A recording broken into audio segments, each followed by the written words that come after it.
Et je vais vous dire autre chose au sujet de la foi. Qu'on ne vous dit pas souvent, Dieu n'est pas obligé de satisfaire ton attente.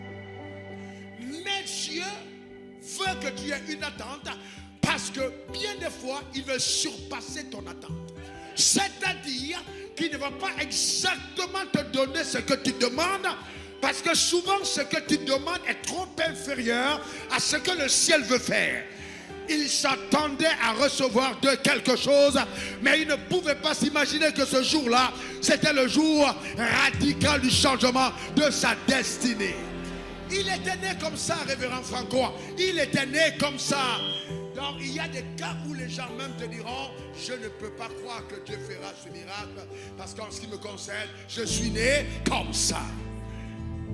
Mais ce que je veux te dire, c'est que celui qui crée désormais capable de donner à ta vie une autre dimension. Il s'attendait à recevoir. Et Pierre et Jean fixaient le regard sur lui.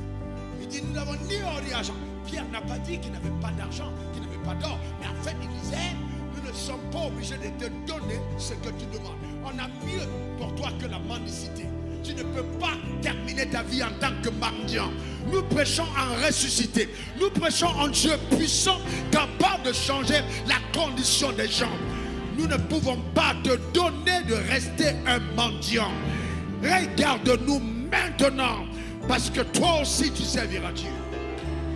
Le drame aujourd'hui, c'est que beaucoup de personnes pensent que Dieu est obligé de respecter les normes humaines pour agir. Non, il n'est pas obligé.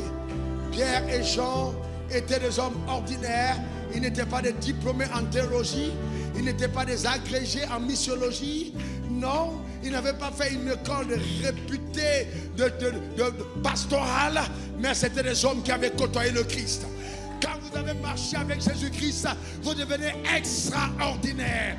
Extraordinaire. Je voudrais t'inviter par cette parole à ne plus jamais laisser le Christ, mais à rester à ses côtés parce qu'il est capable de t'utiliser de façon extraordinaire.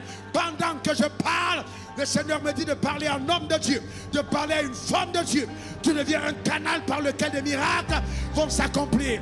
À partir de ce soir, ton ministère est accompagné de signes, de prodiges et de miracles. Comme Dieu a utilisé Pierre et Jean, je vois Dieu utiliser ta vie de façon remarquable dans le nom suprême de Jésus. Donne-moi ton meilleur amen. Dis encore amen. Il est écrit, voici les signes qui accompagneront ceux qui auront cru. À partir d'aujourd'hui, ce à quoi tu aspirais, tu soupirais, le Seigneur t'introduit dans cette dimension. Entre dans cette dimension dans le nom suprême de Jésus.